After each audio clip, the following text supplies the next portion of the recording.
ಇದು ದಿನದಲ್ಲಿ ಒಂದು ಸಲ ಮಾತ್ರ ದರ್ಶನ ಕೊಡುವ ಅಪರೂಪದ ಅತಿ ಶಕ್ತಿಶಾಲಿ ಶಿವಲಿಂಗ. ಈ ಎಲ್ಲ ಪವಾಡ ನಿಮ್ಮ ಕಣ್ಣ ಮುಂದೆಯೇ ನಡೆಯುತ್ತೆ. ಪ್ರತಿದಿನ ಬೆಳಗ್ಗೆ 5 ಗಂಟೆಗೆ ಈ ದೇವಸ್ಥಾನ ಕಾಣಿಸಿಕೊಳ್ಳುತ್ತೆ. ಸಂಜೆ 5 ಗಂಟೆಗೆ ಈ ದೇವಸ್ಥಾನ ನಿಮ್ಮ ಕಣ್ಣ ಮುಂದೆಯೇ ಮಾಯವಾಗ್ಬಿಡುತ್ತೆ. ಪ್ರತಿದಿನ ಈ ವಿಸ್ಮಯವನ್ನ ನೋಡಲು 20 ರಿಂದ 25 ಸಾವಿರಕ್ಕೂ ಹೆಚ್ಚು ಭಕ್ತರು ಬರ್ತಾರೆ. 20 ಸಾವಿರಕ್ಕೂ ಹೆಚ್ಚು ಭಕ್ತರು ಅಂದ್ರೆ ಅದು ಕಡಿಮೆ ಅಂಕಿಯಲ್ಲ. ಈ ಪವಾಡ ನೋಡಲು ಸಾಕಷ್ಟು ಜನ ವಿದೇಶದಿಂದಲೂ ಬರ್ತಾರೆ. ಪ್ರಪಂಚದಲ್ಲಿಯೇ ಈ ರೀತಿಯ ದೇವಸ್ಥಾನವನ್ನ ನೀವು ಎಲ್ಲಿ ನೋಡಿರೋದಕ್ಕೆ ಸಾಧ್ಯವಿಲ್ಲ. ಬೆಳಗ್ಗೆ ಕಾಣಿಸುತ್ತೆ, ಆದ್ರೆ ಸಾಯಂಕಾಲ ದೇವಸ್ಥಾನ ಮಾಯವಾಗ್ಬಿಡುತ್ತೆ ಅಂದ್ರೆ ಎಂಥವರಿಗೂ ಕೂಡ ಶಾಕ್ ಆಗುತ್ತೆ. ಇನ್ನು ಶಿವನ ಆಜ್ಞೆ ಇಲ್ಲದಿದ್ದರೆ ದೇಶದ ಪ್ರಧಾನಿಗೂ ಈ ಶಿವಲಿಂಗದ ದರ್ಶನ ಸಿಗೋದಿಲ್ಲ. ಶಿವ ಕರೆದಾಗ ಮಾತ್ರವೇ ಈ ದೇಗುಲದೊಳಗೆ ಎಂಟ್ರಿ ಸಿಗುತ್ತೆ. ಮೋದಿ ಎಷ್ಟೇ ದೇವಾಲಯ ಸುತ್ತಿರಬಹುದು, ಆದ್ರೆ ಈ ದೇವಾಲಯಕ್ಕೆ ಹೋಗ್ಬೇಕು ಅಂದ್ರೆ ಈ ಶಿವನ ಅಪ್ಪಣೆ ಬೇಕೇ ಬೇಕು. ಅಂದ್ಹಾಗೆ ಈ ದೇವಾಲಯದೊಳಗೆ ನೆಲೆಸಿರೋದು ಬೇರ್ಯಾರು ಅಲ್ಲ, ಸಾಕ್ಷಾತ್ ಸ್ತಂಭೇಶ್ವರ ಮಹಾದೇವ. ಇನ್ನು ಈತನನ್ನ ನೋಡುವುದಕ್ಕೆ ಅಂತ ಜನ ಕಾತರದಿಂದ ಕಾಯ್ತಿರ್ತಾರೆ. ಆದ್ರೆ ಸ್ತಂಭೇಶ್ವರನ ದರ್ಶನ ಮಾಡೋದು ಬಲು ಕಷ್ಟ.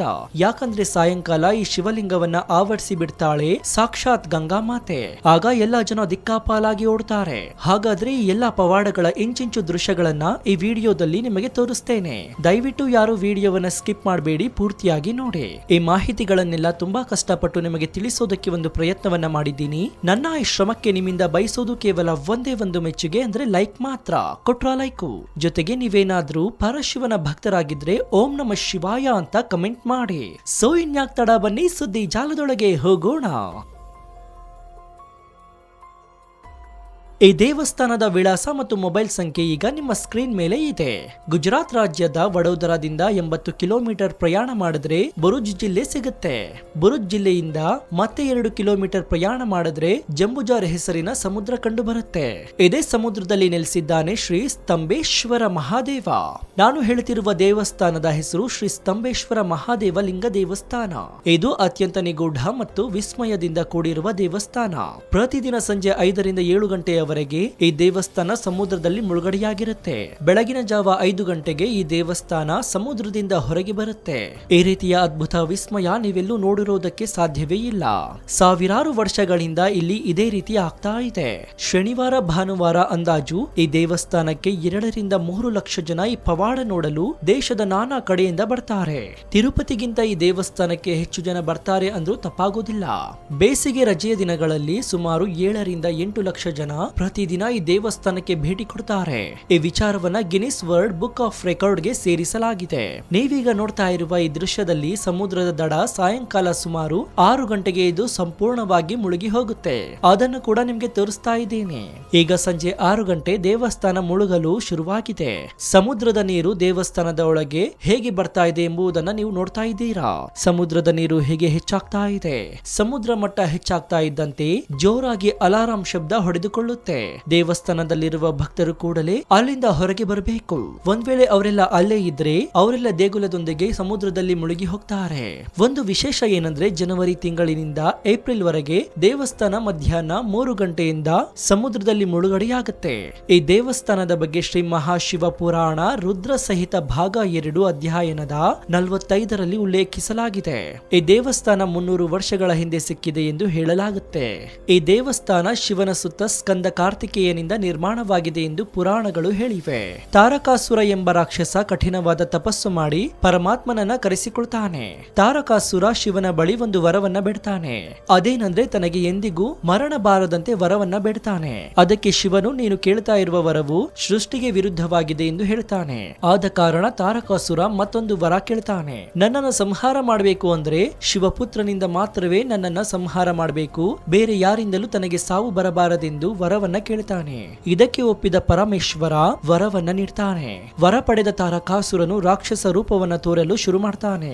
ಈ ರಾಕ್ಷಸನನ್ನ ಹೀಗೆ ಬಿಟ್ಟರೆ ಭೂಮಿ ನಾಶ ಮಾಡಿಬಿಡ್ತಾನೆ ಎಂದು ಪರಶಿವನು ಕಾರ್ತಿಕೇಯನಿಗೆ ಜನ್ಮ ನೀಡ್ತಾನೆ. 6 ವರ್ಷಕ್ಕಿಂತ ಸಣ್ಣ ವಯಸ್ಸಿನ ಕಾರ್ತಿಕೇಯನು ತಾರಕಾಸುರ ರಾಕ್ಷಸನನ್ನ ಸಂಹಾರ ಮಾಡ್ತಾನೆ. ಸಂಹಾರ ಮಾಡಿದ ಬಳಿಕ ಕಾರ್ತಿಕೇಯನಿಗೆ ತಾರಕಾಸುರ ತನ್ನ ತಂದೆಯ ಪರಮ ಭಕ್ತ ಎಂದು ತಿಳಿಯುತ್ತೆ. ಕಾರ್ತಿಕೇಯನು ತಾನು ಪಾಪ ಮಾಡಿದೆ ಎಂದು ಭಾವಿಸ್ತಾನೆ. ಹಾಗಾಗಿ ವಿಷ್ಣುದೇವರು ಕಾರ್ತಿಕೇಯ ಕಾರ್ತಿಕೇಯನಿಗೆ ಒಂದು ಉಪಾಯ ಕೊಡ್ತಾನೆ. ಕಾರ್ತಿಕೇಯನು 3 ಲಿಂಗವನ್ನ ಸ್ಥಾಪಿಸ್ತಾನೆ. ಆ 3 ಲಿಂಗಗಳ ಪೈಕಿ ಒಂದು ಲಿಂಗವೇ ಸ್ತಂಭೇಶ್ವರ ಲಿಂಗ.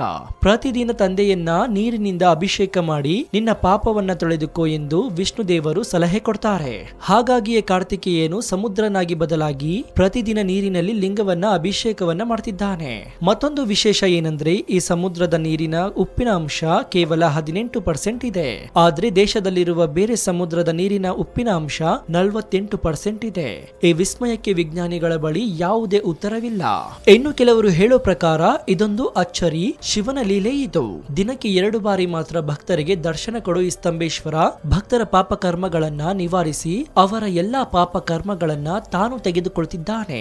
ಇದನ್ನ ಕಂಡ ಗಂಗೆ ಎಲ್ಲರ ಪಾಪ ಕರ್ಮಗಳನ್ನ ಹೊತ್ತ ಶಿವಲಿಂಗವನ್ನ ಪ್ರತಿದಿನ ತೊಳಿತಾ ಹೋಗ್ತಿದ್ದಾಳೆ ಅಂತ ಹೇಳ್ತಾರೆ ಹಲವರು. ಕಲಿಯುಗದಲ್ಲಿ ಇದು ವಿಚಿತ್ರವೆನಿಸುತ್ತೆ. ಯಾಕಂದ್ರೆ ಎಲ್ಲರ ಕಷ್ಟ ಪರಿಹರಿಸುವುದು ಪರಮಾತ್ಮ.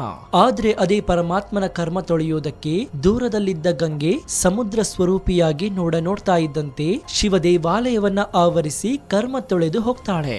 ಇನ್ನು ಈ ದೇಶದಲ್ಲಿರೋ ದೇವಸ್ಥಾನಗಳಿಗೆ ಅವುಗಳದ್ದೇ ಆದ ಒಂದೊಂದು ಪೌರಾಣಿಕ ಹಿನ್ನೆಲೆಗಳಿವೆ. ಅದೇ ರೀತಿ ಈ ಸ್ತಂಭೇಶ್ವರ ದೇಗುಲಕ್ಕೂ ಕೂಡ ಒಂದು ಹಿನ್ನೆಲೆ ಕಥೆ ಇದೆ.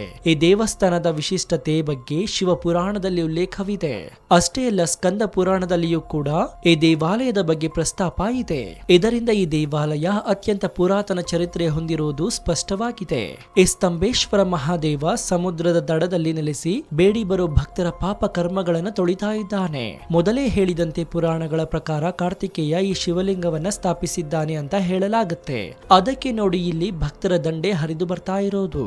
ಇನ್ನು ಈ ದೇವಾಲಯವನ್ನ ನೋಡಬೇಕು ಅಂತ ಒಂದು ದಿನ ಮುಂಚಿತವಾಗಿ ಇಲ್ಲಿಗೆ ಭಕ್ತರು ಬರ್ತಾರೆ. ಯಾಕಂದ್ರೆ ಸಮುದ್ರದಲ್ಲಿರೋ ಈ ಶಿವಲಿಂಗವು ದಿನಕ್ಕೆ 2 ಬಾರಿ ಮಾತ್ರವೇ ದರ್ಶನ ಕೊಡುವುದು.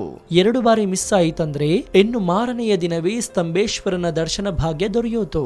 ಸಮುದ್ರದಲ್ಲಿ ಮುಳುಗಿರುವ ಶಿವಲಿಂಗದ ದರ್ಶನಕ್ಕೆ ಯಾವ ಭಕ್ತರಿಗೂ ಅನುಮತಿ ನೀಡುವುದಿಲ್ಲ. ಇನ್ನು ಈ ದೇವಾಲಯಕ್ಕೆ ತೆರಳಲು ಪ್ರತ್ಯೇಕವಾದ ರಶೀದಿಯನ್ನ ಭಕ್ತರಿಗೆ ನೀಡಲಾಗುತ್ತೆ. ಅದರಲ್ಲಿ ಸಮುದ್ರದ ಅಲೆಗಳು ಬರುವ ಸಮಯದಲ್ಲಿ ತಿಳಿಸಲಾಗುತ್ತೆ. ಏಕೆಂದರೆ ಈ ಸಮಯದಲ್ಲಿ ದೇವಾಲಯಕ್ಕೆ ಯಾರು ಕೂಡ ಹೋಗಬಾರದು ಹಾಗೂ ಯಾವುದೇ ಅವಘಡಗಳಾಗದೇ ಇರಲು ಸಮಯವನ್ನ ನೀಡಲಾಗಿರುತ್ತೆ. ಆ ಸಮಯ ಮುಗಿಯುವಷ್ಟರಲ್ಲಿ ಸ್ತಂಭೇಶ್ವರನ ಪೂಜೆ ಮುಗಿಸಿ ಬರಬೇಕು. ಇದೀಗ ಸಾಗರೋಪಾದಿಯಲ್ಲಿ ಭಕ್ತರ ದಂಡೆ ಗುಜರಾತಿನ ಕವಿಕಾಂಬೋಯಿಗೆ ಬರ್ತಿದ್ದಾರೆ. ಇಲ್ಲಿ ನೆಲೆಸಿರುವ ಸ್ತಂಭೇಶ್ವರನ ದರ್ಶನ ಪಡಿಬೇಕು ಅಂತ ಒಂದು ದಿನ ಮುಂಚಿತವಾಗಿಯೇ ಬಂದು ಸಮುದ್ರದ ದಡದಲ್ಲಿ ಕಾಯ್ತಾ ಇರ್ತಾರೆ. ಆದ್ರೆ ಅದೇನೇ ಆಗ್ಲೇ ಇದೊಂದು ವಿಸ್ಮಯಕಾರಿ ದೇವಾಲಯ ಅನ್ನೋದ್ರಲ್ಲಿ ಡೌಟೇ ಇಲ್ಲ. ಯಾಕಂದ್ರೆ ದಿನಕ್ಕೆ 2 ಬಾರಿ ಮಾತ್ರ ಭಕ್ತರಿಗೆ ದರ್ಶನ ಕೊಟ್ಟು ಮಿಕ್ಕ ಸಮಯದಲ್ಲಿ ಗಂಗೆಯಿಂದ ಜಲಾಭಿಷೇಕ ಮಾಡಿಸಿಕೊಳ್ತಿದ್ದಾನೆ ಮಹಿಮಾನ್ವಿತ ಸ್ತಂಭೇಶ್ವರ ಮಹಾದೇವ.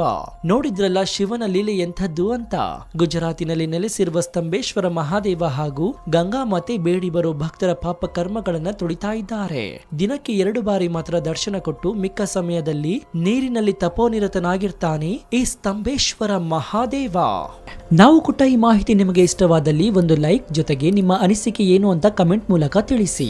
ಇದರಿಂದ ನಮಗೆ ಇನ್ನೂ ಹೆಚ್ಚೆಚ್ಚು ವಿಷಯಗಳನ್ನ ನಿಮ್ಮ ಮುಂದೆ ಹಂಚಿಕೊಳ್ಳಲು ಉತ್ಸುಕರಾಗ್ತೀವಿ. ಇನ್ನು ನಮ್ಮ ಚಾನೆಲ್ ನಲ್ಲಿ ಇಂತಹ ಅನೇಕ ಕುತೂಹಲಕಾರಿ ವಿಡಿಯೋಗಳು ಇವೆ.